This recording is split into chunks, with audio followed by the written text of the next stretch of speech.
चलिए भारत की महत्वाकांक्षी एआई रणनीति की कहानी में थोड़ा और गहराई से उतरते हैं।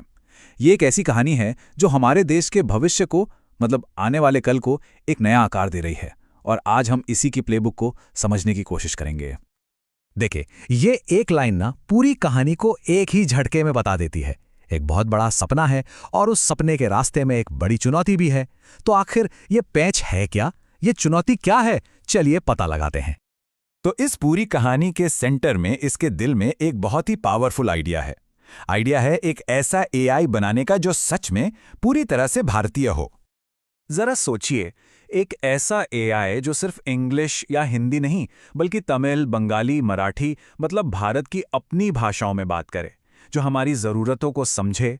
असल में यही तो इस पूरे मिशन का दिल है कि विदेशी टेक्नोलॉजी पर हमारी निर्भरता कम हो और हम भारत के लिए भारत में कुछ खास बना पाए। और इस कहानी का जो मेन कैरेक्टर है वो है भारत जीपीटी।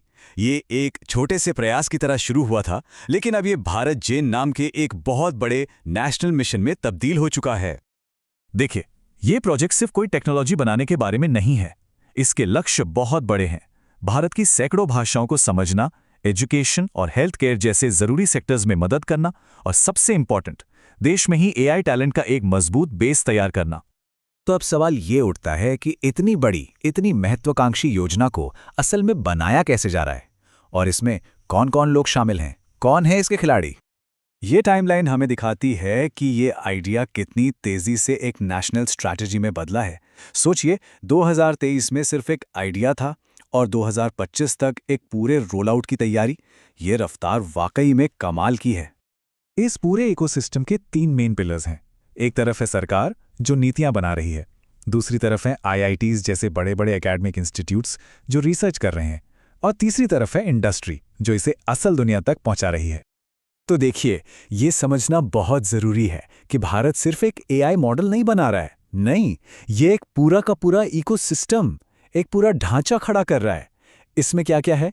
सुपर कंप्यूटर की पावर है, भारतीय भाषाओं का डेटा है, लोगों को ट्रेनिंग देने का प्लान है और हाँ, सेफ्टी के नियम भी हैं, सब कुछ। लेकिन हम सब जानते हैं कि हर बड़ी कहानी में चुनौतियां तो होती ही हैं, है ना? भारत की इस एआई कहानी में ये चुनौतियां आ रही हैं नियमों और टेक्निकल रुकावटों से।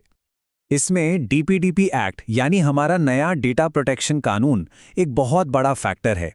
ये कानून डेटा की सेफ्टी और उसके इस्तेमाल के लिए नियम तय करता है, जिसका सीधा असर इस बात पर पड़ता है कि एआई बनाने के लिए डेटा को कैसे और कहां से इकट्ठा किया जाएगा। अच्छा, कानूनी नियमों के अलावा भी कई बड़ी टेक्निकल चुनौतियां हैं, जैसे कि भारत की कई लोकल भाषाओं के लिए काफ़ी डेटा ही मौजूद नहीं है और एआई बनाने के लिए जो महंगी कंप्यूटिंग पावर लगती है उस तक पहुंच भी लिमिटेड है। तो सवाल ये है कि इन सब चीज़ों का मतलब क्या है, ये क्यों मायने रखता है? क्योंकि ये कहानी हमें 2 बिल्कुल अलग भविष्य के बीच एक चॉइस देती है।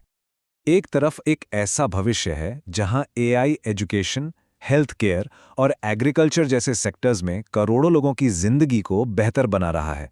ये है इस कहानी का सुनहरा वादा, इसका प्रॉमिस। लेकिन फिर एक दूसरा भविष्य भी हो सकता है जहां यही टेक्नोलॉजी प्राइवेसी, फेक न्यूज़ और भेदभाव जैसी नई नई मुश्किलें खड़ी कर दे। यह है इस कहानी का खतरा, इसका रिस्क। तो कुल मिला के बात यह है कि ये पूरी पहल उसी वादे और खतरे के बीच एक बहुत नाजुक बैलेंस बनाने की कोशिश है। एक पावरफुल एआई बनाना जो सेफ भी हो और हम सभी के लिए फायदेमंद भी हो।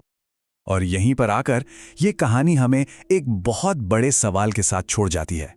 एक ऐसा सवाल जो सोचने पर मजबूर कर देता है।